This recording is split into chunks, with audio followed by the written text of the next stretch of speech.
Welcome to Friday's edition of the Hurt Business Podcast. I'm your host, Chris Parker, CP. Along with me for the ride, my boy JB, James Bowers. Hey, what's up with it, baby? Hey, nothing much, dog. Look, we're bringing you the freshest takes on boxing and MMA as we do every Tuesday and Friday.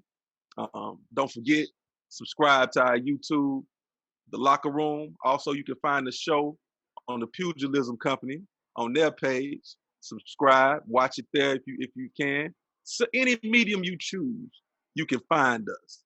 All right, we're on Apple Podcasts at the Hurt Business Podcast, Spotify, Google Podcasts, iHeartRadio, Amazon Music, Pandora, TuneIn, and Alexa, Podcast Addict, Podchaser, Deezer, Listen Notes, Overcast, Pocket Cast, Castro, Castbox, Cast. Anywhere you want to find a podcast, you can find your boys, JB and CP. We in that thing, man. Hey, we in there, baby, like swimwear. You already know. Listen up. Also, go like our Facebook page, thelockerroom.com. It's also there. So it's no excuse for you not to tune in, man. What you think about it, JB? Man, I'm saying, we always up every week, twice a week.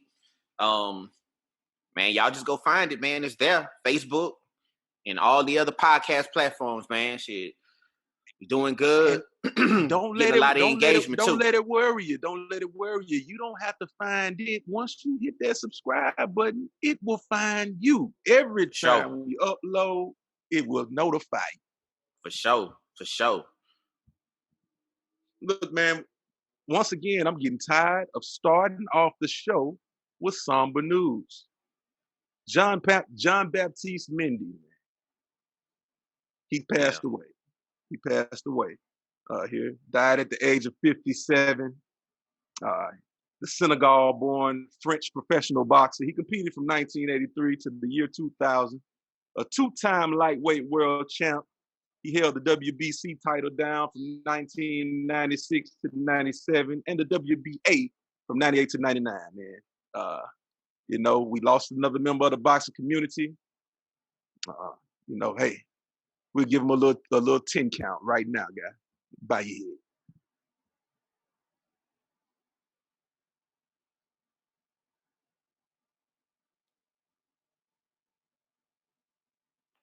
R.I.P., my boy. R.I.P. All right, man. Moving on. Andre Ward signs a multi-year deal at ESPN. Do we have any specifics? Nah, it's not too many specifics on this deal that he announced or whatever. But I believe, this is an extension from his deal in 2018. Andre Ward is one of the best guys to do it. To be real, that's just the bottom line. He is, man, and I'm happy they extended him. He will continue to serve as the ringside analyst for Top Rank on ESPN. He also hosts two shows on the network, The Ring Science and Unguarded. So he holds a lot of he's wears many hats in the boxing division of ESPN. Very, very valuable asset to the company and to the boxing community. And we are very happy for Andre on his new deal. And man, I really hope they don't renew Tim Bradley contract. Hey, I'm not gonna lie. Hey. I'm all for a black man getting some money. But look, Tim Bradley should have really started off on he should have got some practice in. We've stated this before. It's no secret. He just annoys me. He really annoys me when he's on the mic. Even the dude, he make up excitement when there's no excitement there. They could be throwing a jab. Oh, look at that jab. Oh, man, look at that. Oh, Lord, look at the feet. Look at the footwork. I'm like, bro. Do you know what he's kind of turning into? Who? He's a black Jim Lampley. Oh, Lord. Calling out punches that's not landing. Oh, man, look at that left hook. And he done threw a right cross. Like it just. What are you watching, Tim? Man, Come I on, know, Timmy. man. I know, man. I don't know. I know, man. I can't deal with that guy, man. You know, he annoyed me the last broadcast, but it is what it is. I'm not gonna hate on him. All I'm saying is that I would hope that they send him to the undercard and let him stay there prelims. Hey, I'm hating. I hate it. I really hate it. Bro, I'm not gonna lie. I can't lie. And if you want to hear more thoughts on our experience with Timothy Bradley when it comes on our disdain for Tim Bradley. Yeah. We're gonna have some more. We'll expound on that and many other topics on the B-Side podcast. Yeah. Where we bring you many other topics outside the realm of boxing. You know? Exactly. So if y'all want to hear that, we'll cut that off. We'll cut that off for now and get on into Ugas. We'll leave that right there. Ugas, that's gonna be a pretty good fight. I think.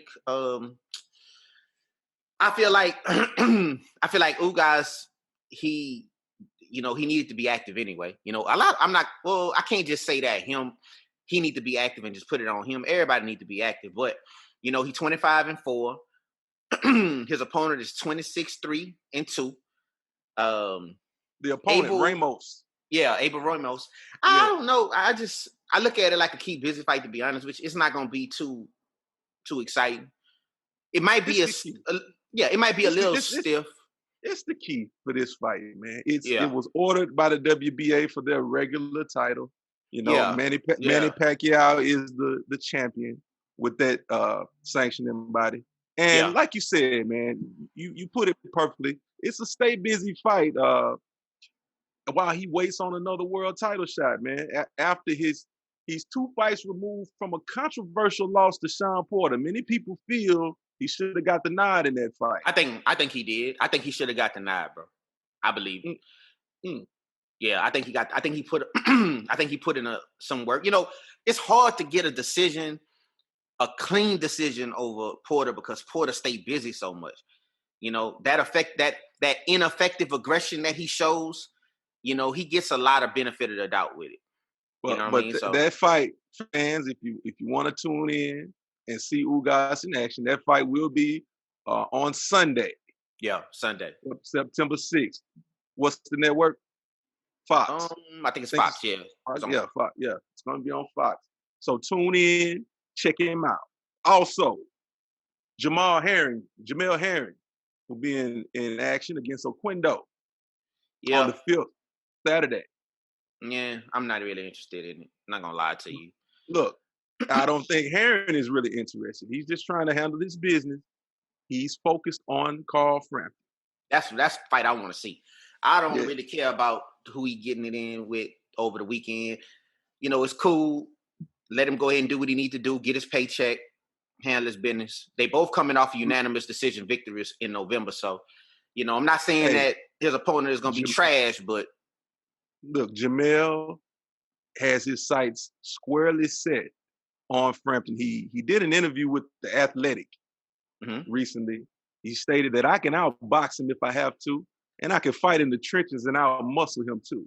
So that's his thoughts on a potential matchup with Frampton. What do you feel about that statement?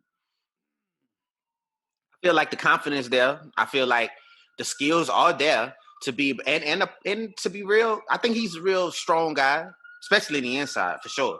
But at the same time, you're fighting a battle-tested Carl Frampton, bro.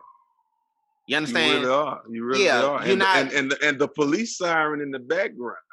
Oh yeah, that's right on time. It's an omen. It's an omen because it's danger. It's danger for both guys in this fight. You know, but Jamel Herring, he believes that he has more to give than he does. I think he's referring to digging down deep in tough moments. I mean, confidence is a beautiful thing, man.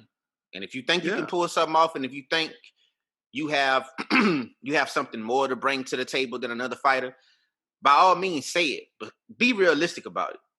You know what I mean? We've seen Carl Frampton in some tough situations with some tough opponents. What have we seen Herring do? up until that point. To me, Herring is Carl Frampton's is called the Carl Frampton fight is Herring's coming out moment. To be real with you. So that is the significance of this fight on Saturday night. It was set up a date, a fall date against Frampton. And as you stated, it would be the biggest fight of Herring's life. Oh, yeah. And also, you add in the fact that the toll that this global health crisis is taking on Herring. Yeah. Think he's getting over COVID. Yeah. That's what I'm saying. I think he all over this shit. I think he just had enough of it. It's time to get to it. You know, that's where we at with it. David Benavidez Sr., he said his son has no intentions to move to 175. I think it's a good. Well, let me just say this right before you have your take on it. I think it will be stupid to move to 175 if you're not ready to move to 175. Just to move to a different weight class, period. You know what I mean? For any fighter. But I also think that if you 23 years old, your body is growing, and you growing out of the division right in front of everybody's eyes, bro. You understand? I think that, you know, you need to go ahead and at least consider it. Don't just shoot it down. It's a difference between growing out of a division and just knowing that you were simply undisciplined and didn't do what it took to make the weight. So these statements, you think that was the case? These statements by his father lend credence to that way of thinking. You'd have to think that they know he was supposed to make the weight, and that they already acknowledged that the pandemic played a major factor in him not doing so. But at the end of the day, you got to be a professional. This is prize fighting, and it's a lot to lose when you don't do what's required of you. And I believe he paid the ultimate price. He lost his title on the scales. We've seen it with so many other fighters too. You know, Broner. We have not being as disciplined, ruining look. The major key in being successful and having longevity in this sport is discipline. True. You know what I'm saying? Now the skills need to be there, of course, and all the other things, but the most tangible, intangible is your discipline. And that's something that you have control over.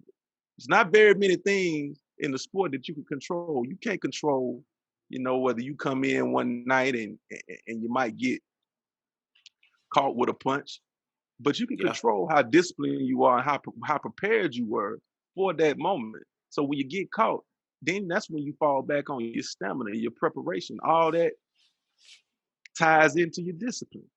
I agree with that. I agree with that. So the statement by Benavidez's father is, and I think though it's wise of him to caution his son against just moving up because you're too lazy to make a weight you should make. True. Make a good point with that. Make a good point. Going back to the Crawford Super Diva news. I'm gonna call him that, right? I think, man. So he's moved to diva status. Yeah, he moved to diva status to me, man. It's getting crazy and crazier with him and names attached to him. Porter was just named the WBO mandatory for Crawford, right? Okay. Now that puts a little bit more significance to the fight, opposed to him just going across the street and just fighting a PBC fighter for the sake of just fighting a PBC fighter, you know? So I'm interested to see, since the Kell Brook negotiations is kind of falling through because they lowballed him. I think they offered him like 1.5 mil to fight Kell Brook. And Kell Brook was like, that's the same deal that Gary Russell was saying that he would take. So I'm kind of curious to see if he gonna move to a Porter, you know, and get back in the ring since he's saying he don't want to fight, you know, he don't want to fight an insignificant just to be fighting. Yeah, he don't want an insignificant fight, and he also really want to fight a champion. So Porter is the closest thing, since he's not gonna fight Keith Thurman. He kind of lowballed Kell Brook. Porter is the closest thing. So I'm curious to see what he'll do. I'm gonna tell you right now, if he don't move in Porter's direction after all of the names that I just mentioned was removed from the table, then I think it's safe to say that Crawford is not what I think he is. And for that matter, I don't think he'll be what the world think he is, which is an elite top, I don't give a fuck, I'll fight anybody type of fighter. And that's just where it's at. Because he was advertised as being, you line him up, I beat him. Now it's the business of boxing is coming into play now. So, if he don't go to a Porter way, man, he gonna disappoint me for sure. And I really won't be there for it. Sometimes guys just fall in line. This could be a classic case of a guy just following the trend of boxing. He tried the whole, hey man, let's just fight thing.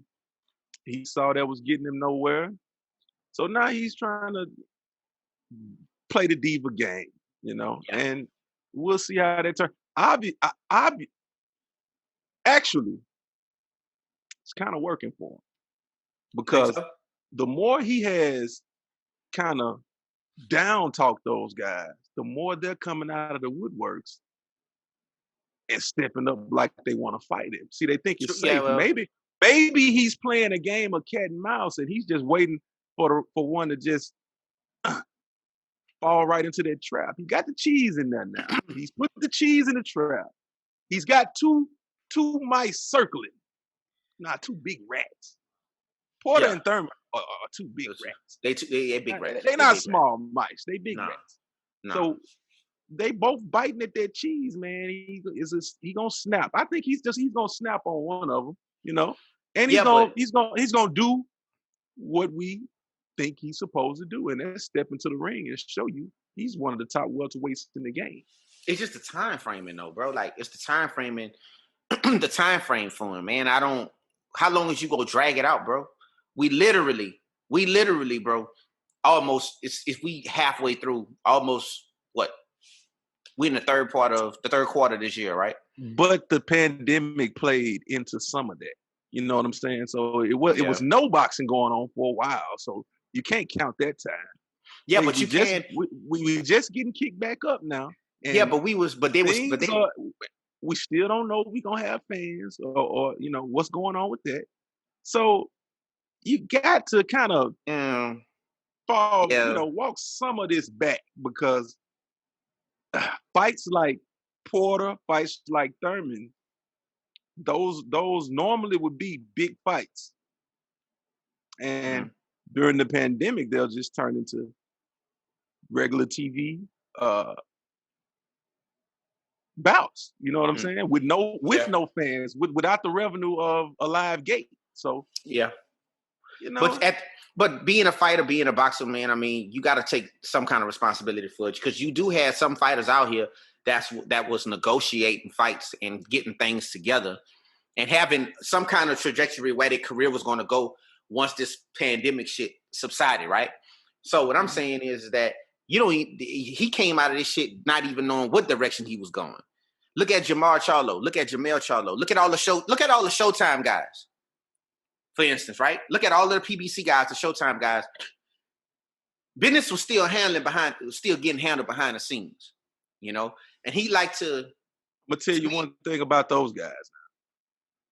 They have a guy over there who doesn't mind overpaying. So and they've been getting their famous line, and I hate it because. If the IRS ever wanted to, all they had to do was pull up these guys' interview, and they would get them for tax evasion. Their famous line is on paper. When somebody says, you got $2 million for this fight, and then you hear, on paper. On paper, that shit the stupid shit ever, bro. Like I heard Adrian Broner say that bullshit, man. Come on, man. Why you snitching? You 6'9" in yourself. I know, bro. What is the snitch culture? They're snitching and don't even realize it. Like, just so people know I got more money than, you know what I'm saying? This, that, and that. Look, man, just sit back, get your paper, and chill out. Man, one of the biggest success stories from this whole PBC thing. Mm-hmm. You wouldn't believe it. Peter Quillen. Peter Quillen, man, the guy. He jumped on the scene. He got knocked out by Danny Jacobs. He was getting paid handsomely, man. But you never hear about him. He's got a farm, a ranch up in Mississippi. You know what I'm saying? He's from New York, but he's got a ranch and people in Mississippi. And he's spreading his dough around. He's opening businesses. He's doing his thing, but you don't hear him talking about all the overpay he was getting. Man, hey, guys, just chill out. Stack your paper.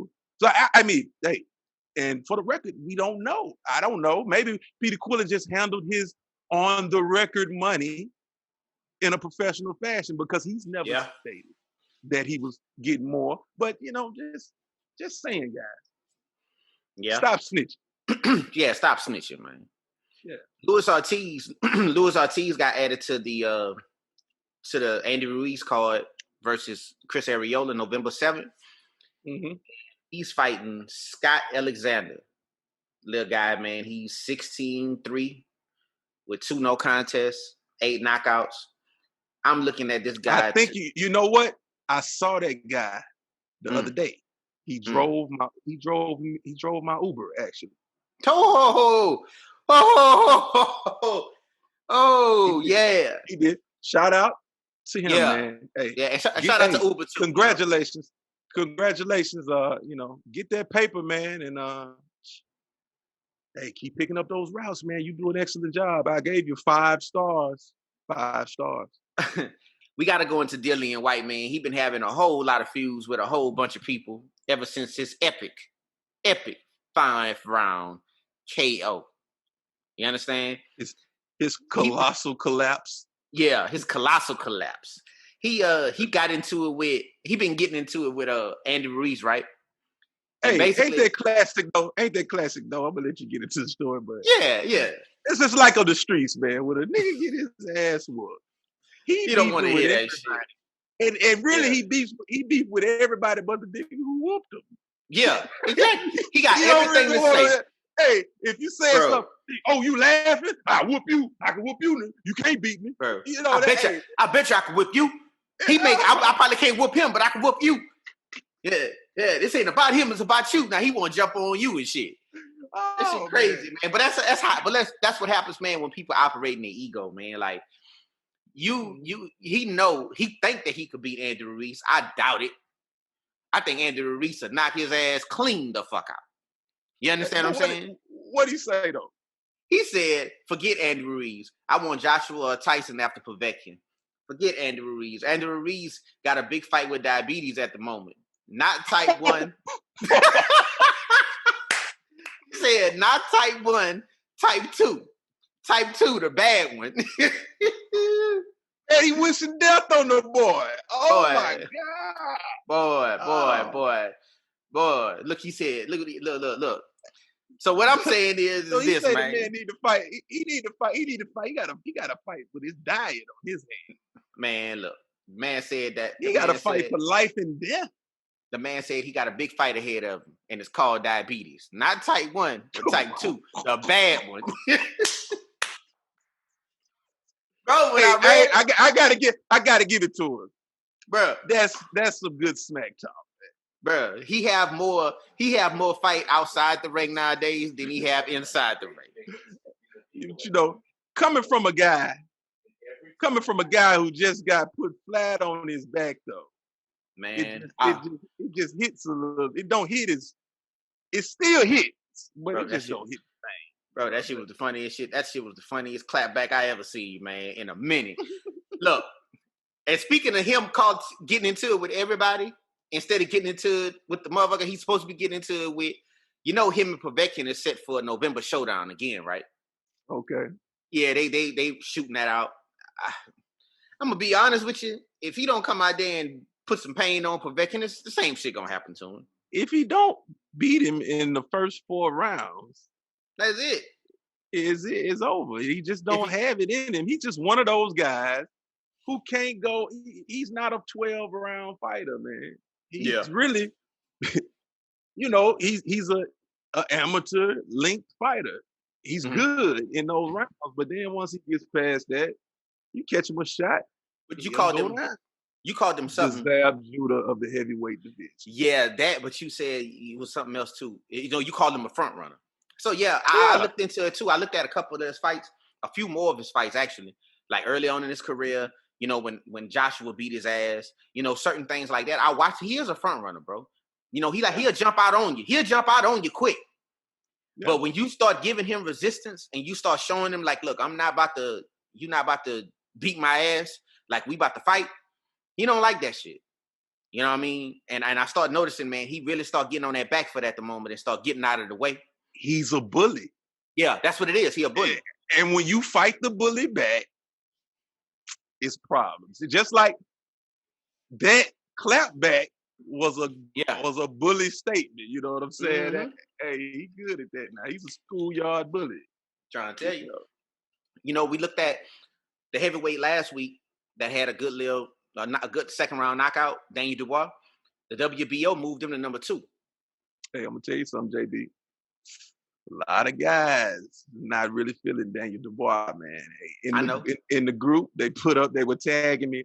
Although I'm banned for 7 days for some BS on Facebook. What? You know that? But I get the tags. I still get the tags when people are talking stuff in our group. Hashtag TLR the locker room on Facebook if you want to find it. Great sport. Hey, great sports group. It's a sports group now. We talk about all sports more than boxing, but boxing is just how we started. But now, Jamal Randall found some clips of the guy's last 5 knockouts. Mm-hmm. He was fighting bum juice, first of all. Second of all, check this. The man is slow as molasses. I mean, he's huge now. He's a big guy. And if he connects, you're going to be in trouble. But I don't see him, man. Me, honestly speaking, man, I don't see him giving the Joshuas of the world any trouble. He's just too robotic almost. You know what I'm saying? He's not, he ain't fluid in his motions. You feel me? Yeah, I mean, I didn't see it. I think he's a good heavyweight, but I know he still have a whole bunch of stuff to work on. You can't work on speed. You either fast or you slow. It's a lot of people he can beat now, you know, but I'm saying once you stepping up talking about heavyweight champion, I think he's going to fall just short. Yeah. You know, he'll be an opponent for a while. He'll get a couple shots because if he gets beat by a champ, he can go back down and beat these guys again, get his name back and get back up there. But I don't see him breaking through and being really in the mix. I see him as a good fighter, not a great fighter. You know? So you look at him like how Seth, what's his last name? The big heavyweight, Seth Mitchell. Remember him? The big muscle-bound heavyweight that played football that they was pumping on Broken Boy side. Remember him? I look at him. Yeah, I see him as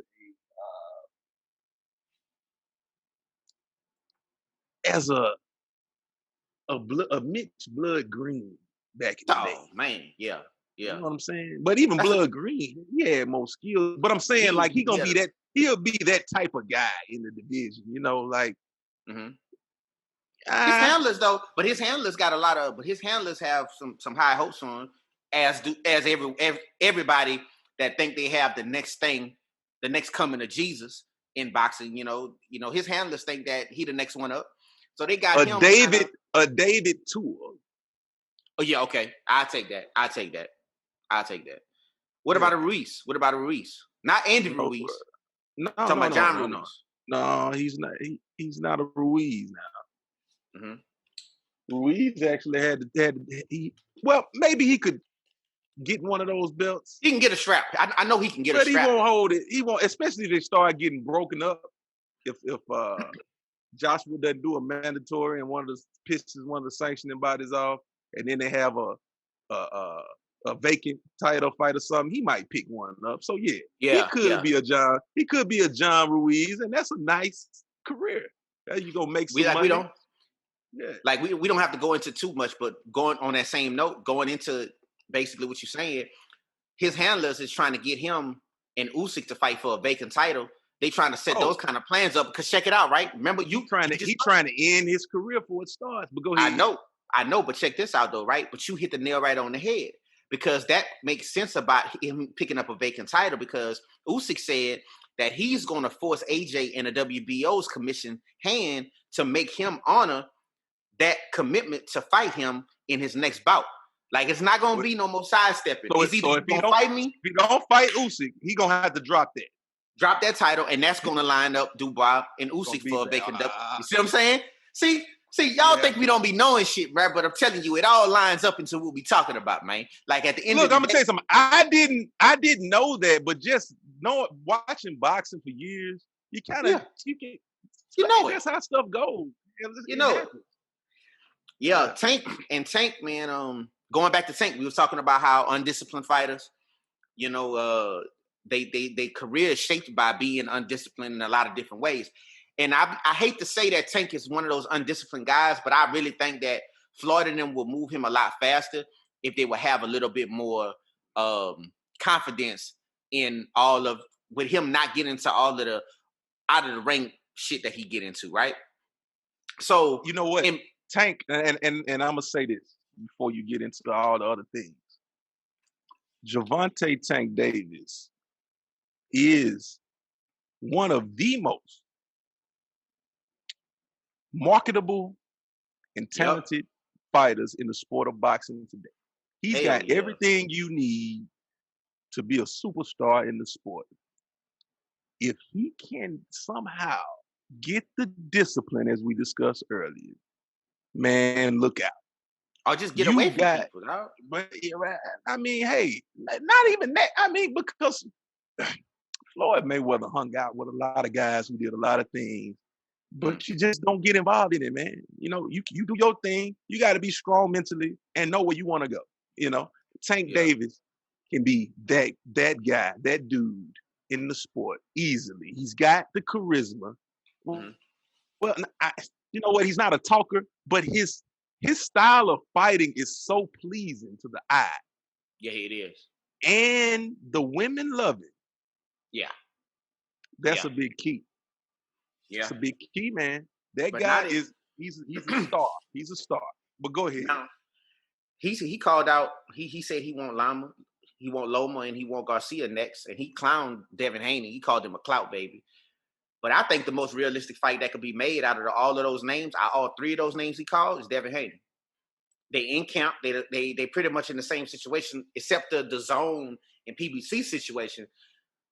I think the relationships around him with Tank and Devin could kind of put that fight together. Yeah, but I'm gonna tell you something, and I usually don't advocate for this, but that's one fight that I think that classic word that's always thrown around in the sport, marinate. Let the fight marinate. That's one fight that could potentially be a super fight. Those two guys I just got through talking about Tank Davis and his potential in the sport. You've got another guy in Devin Haney with the pedigree, the amateur pedigree. He's got everything you want in a fighter. He's been groomed from a young age. Those two guys, they need to go on their own paths and stamp greatness and then come together, because those are two guys who, if they stay focused, they won't lose. But when they come together, one of them's going to lose. But when they come together, it should be for mega money. Yeah. Mega money. They shouldn't fight. Yeah, they shouldn't fight right now. Right. And I'm usually a guy that says, hey, get in the ring and show and prove. But they got it. They can go show and prove. They got other people to fight. But now there's a lot of people that are avoiding Devin Haney, though. So he may be a lot of people. On his side, that fight may be the only way. But for Tank Davis, he's got tons of options. Yeah.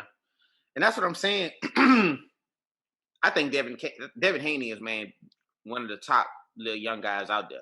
Him, Shakur Stevenson, all those little dudes, man. I just think them dudes got what it takes to really be champions and really be. They do. And Devin Haney and Shakur Stevenson, one thing about it, you will not hear me on here questioning their discipline. No. Nah. So they always ready to go. They are two disciplined guys. Every time they step in the ring, they're ready to go. And as I pour up me a drink, shout out to Tito's. If you would like to sponsor us, Tito's. Hey, be my guest. Send us a few bottles over. We'll plug you. Plug you in. Plug you in. Dog, look, check me out, right? Sergio Martinez made a return, like last week, I think it was, right? This is what I don't like about boxing. This is my issue with boxing. I know where you're going. Man, I hate it. They need to fix this shit because this single-handedly ruins the fucking sport. The ranks, man. The goddamn ratings, man. How in the world? Terrible. How in the world, bro? A guy, 6 years, coming off of a 6-year ride in a retirement home. 6-year hiatus. Come back, fight a bullshit opponent, and rank number 6 in the WBA. And that's what bothers me about this shit, right? I know I'm never going to. But you know what? You know what though, man? Now, I'm gonna give boxing a pass. You know why? Because this reminds me. You know what this reminds me of, JB? Mm-hmm. The idiocy of preseason college football and college basketball rankings, where you're ranking people strictly off of name and reputation and projecting what they'll do.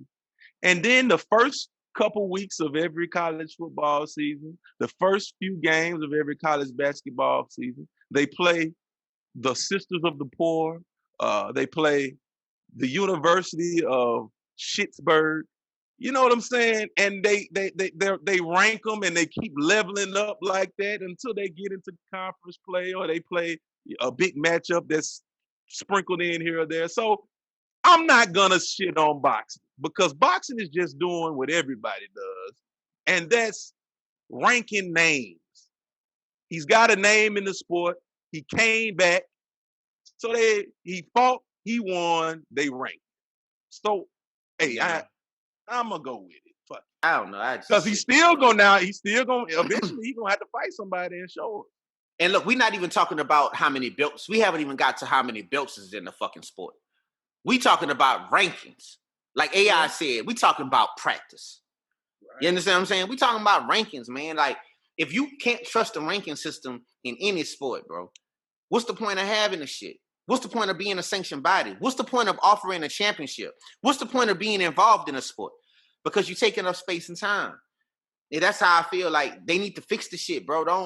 Don't just move off of the name and this, that, and the third. I understand you got to put asses in the seats. And I understand you have to keep some kind of intrigue to it because that's just the nature of the sport.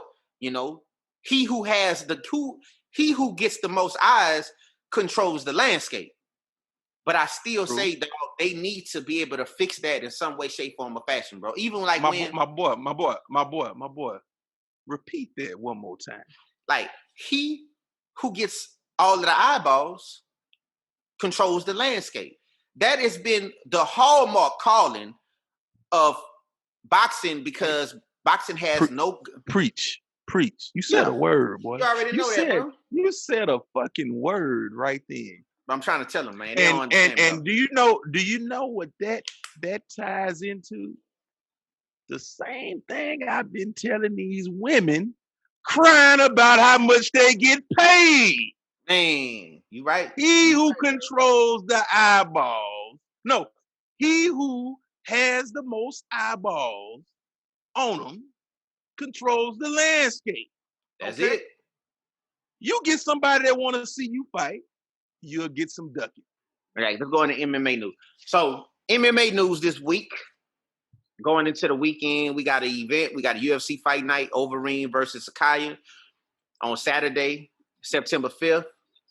This is Alistair Overeem's last, supposedly, quote unquote, last go round at a title. You know, a UFC title always eluded him. I don't really want to go in details of the fight because it's just another fight that's in his way to see if he can get to a title. I feel like he probably gonna steamroll him, but you just never know with Alistair, man. We done seen some up and coming guys get on his ass. We done seen some legends get on his ass. You never know. like the next one that we about to get into. But, he got a win over Brock Lesnar, so I'll give him that. Brock Lesnar, he's a free agent. He's no longer with the WWF/WWE/ if you're born in the 80s and 90s, it was WWF. If you're born in mid 2000s, whatever, it's WWE. If you're born in the 80s and 90s, they were still trying to sell it to you as a sport. So they called it the World Wrestling Federation. Exactly. Now the jig is up. We know that it's just entertainment. So they've embraced it. They call it the WWE. But go ahead. Yeah. Mm-hmm. All right. So Jon Jones, he talking about fighting Brock Lesnar in a heavyweight fight. All Miocic. He's not gonna fight Miocic because right now Francis Ngannou, he's the #1 contender. So it sounds like him and Brock Lesnar might get it on if the UFC can make a deal with Brock Lesnar. Dana White already said if Jon Jones want to do it, if Brock Lesnar want to do it, they're gonna do it. So that'd be a good fight. I wouldn't mind watching that, because they was talking about doing it a while back. And what's so crazy about it is I'm about to kick some game to you real quick. Your boy, okay, your living legend, you did, Daniel Cormier, he was pushing to get a Brock Lesnar fight. Hold up. He was pushing to get a Brock Lesnar fight. Hold up. Now, he was pushing to get a Brock Lesnar fight that never came to fruition, and that would have been his payday moment. That would have been his Brock Lesnar. That would have been his Conor McGregor moment for the heavyweight division, right? To get the payday, his red panty night. You know what? Oh, that would have been a payday in more ways than one, because he really would have got what he was looking for that night. But look though. Check this out though. It's just more egg on his face, bro, because Jon Jones beat him twice in the light heavyweight division. That's one of his arch enemies. And he gonna get the Brock Lesnar. And now he coming up. He moving up to get his payday. Yes. In the words of Daniel Bryant, yes. Bro, this shit is crazy. This shit is crazy. Poetic justice, man. Poetic justice. Shit is crazy. I was trying to tell these boys, man. Oh man, Jon Jones, hey, the coke sniffing karate master is gonna. And look, it's going to be a huge payday for the guy. Yeah. And Brock Lesnar, he outside of just being bigger, stronger, more powerful, he can't fuck with Jon Jones on his worst day. Jon Jones could come in off a bender and submit the guy. You know what I'm saying? He already showed that. He could beat his ass regardless. Come on, man. I can't wait. I want to see it get done. It's going to get done. It would be great. And do you know what I want to see? I hope there's fans, because I want to see the crying. Mm-hmm. Crying uncle. The crying Cormier. The crying uncle. Hey, I want to see the crying Uncle Cormier front row and have to witness that greatness. And he's officially retired from the UFC for the simple fact is he withdrew from the USDA testing pool. So it's no way that he's coming back anytime soon because he got to He got to get back in. It's a lot of stuff. His ass is out of there. He's out of there. So Jon Jones about to do what he do. Slide in there like a cobra. Slithering snake. Oh, yeah. Take that payday. Hey, you just gave me some of the best news on a Friday. Yeah. Oh. That's what I'm saying, bro. That's what I'm saying. Now, look. Masvidal, we was talking about him and Edwards. They was getting into it for a minute. Now, his focus will shift to Diaz, a rematch for the bad motherfucker title or whatever. I don't think it's going to be no shit like that. That was just a whole marketing scheme, stunt, whatever. But it is a rematch, and it's set for one of the biggest UFC cards coming out in December, which is UFC 256. It's going to be the undercard. Supposedly, it's going to be the undercard. Now, this is just rumor. Don't hold me against it, right? Don't hold it against me. Usman and Burns is supposed to be the headline, so we'll see how that goes. UFC 256. I'm not really interested in a rematch. between Masvidal and Diaz. I really want to see McGregor and Diaz because that to me is a lot more backstory to it too. So we'll see how that goes. Man. I'm not Masvidal's really turned me off with his Trump rhetoric and support. But as a fighter, he's fairly good. He's paid his dues and whatnot. He came up. He started off with Kimbo Slice, in Florida, and we all know, kind of. I guess that's his background. The Cubans in Florida, they're a different breed, man. They kind of march to the beat of their own drum and Republican support and whatnot. Mm-hmm. I kind of think it kind of all ties into how they came over, but that's neither here nor there. Fact remains is he lost to Usman. Yeah, so got his ass beat. In my eyes, he needs to come back from that. He's got to beat that man before I look at him on that level again. Beating a guy you already beat would do nothing for me. I mean, it probably would be entertaining, but then you run the risk of Diaz. He's no punk. So you run the risk. Diaz could easily kick his ass. He could in a rematch, and then where do you go?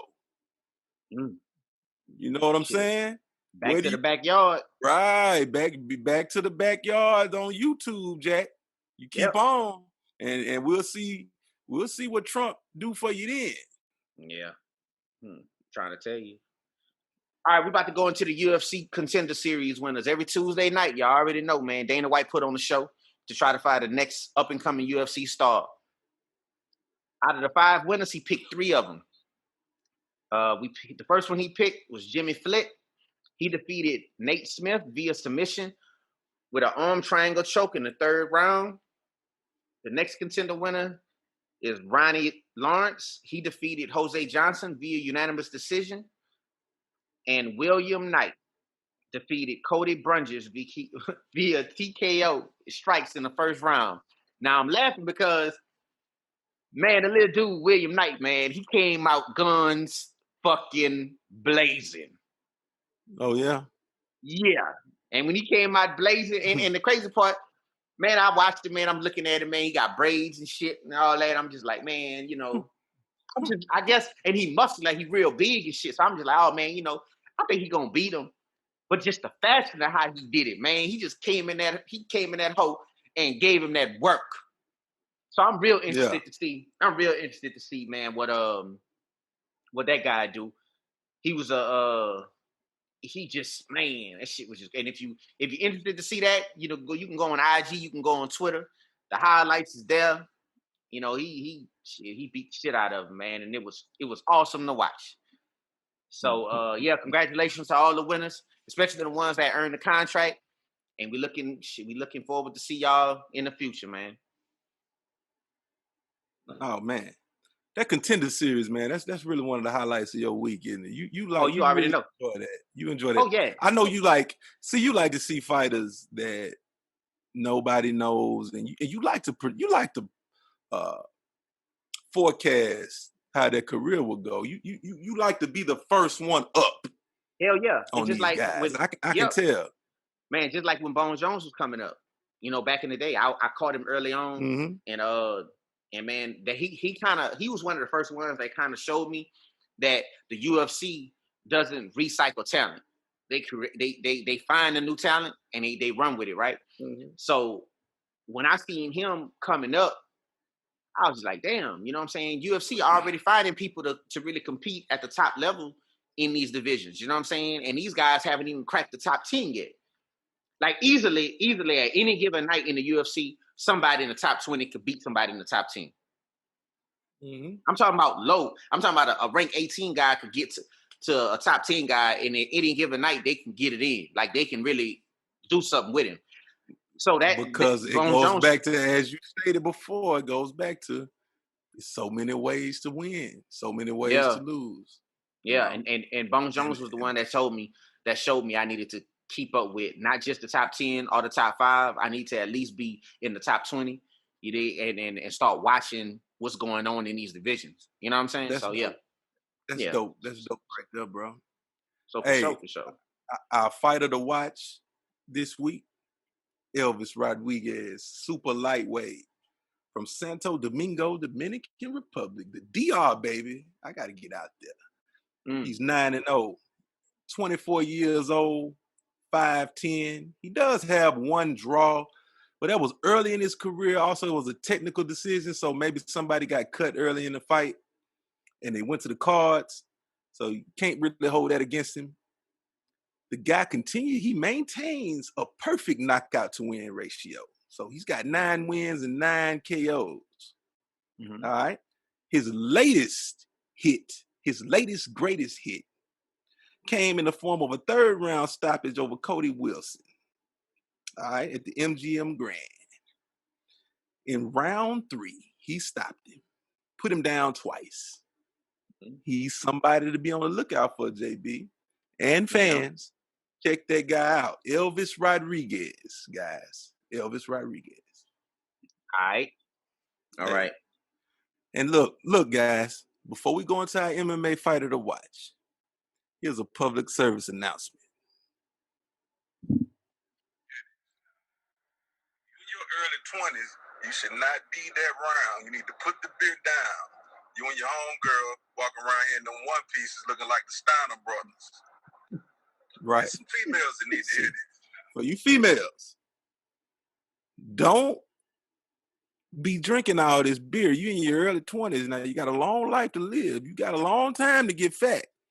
You shouldn't be this round wearing these leotards and these one pieces. Now you and your partners, like I said, like you heard me say, you're out here looking like the Steiner brothers now. Look out. Yeah, put that shit on the motherfucking B-side. We're going to talk that shit. Our MMA fighter to watch is William Knight. He's a promising heavyweight in the UFC. You probably remember the name because I just mentioned them in the UFC Contender Series winners.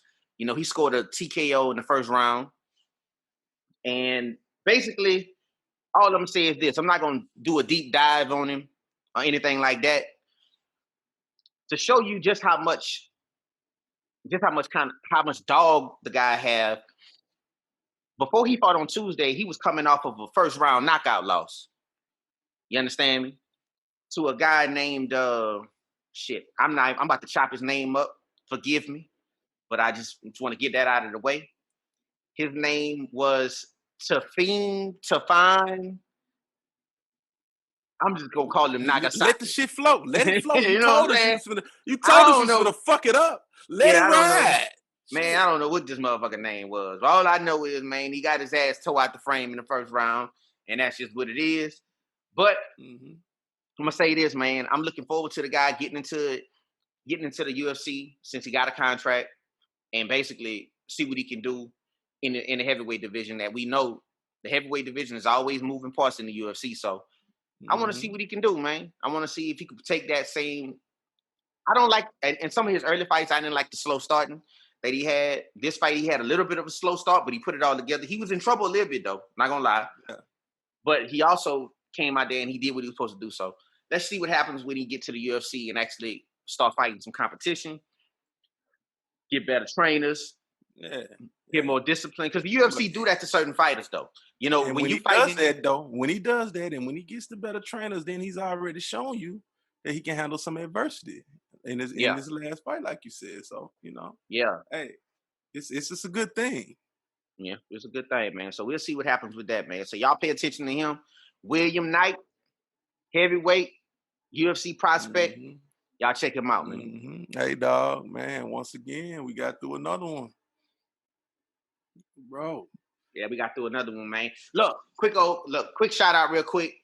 I want to shout out the Pugilism Company again.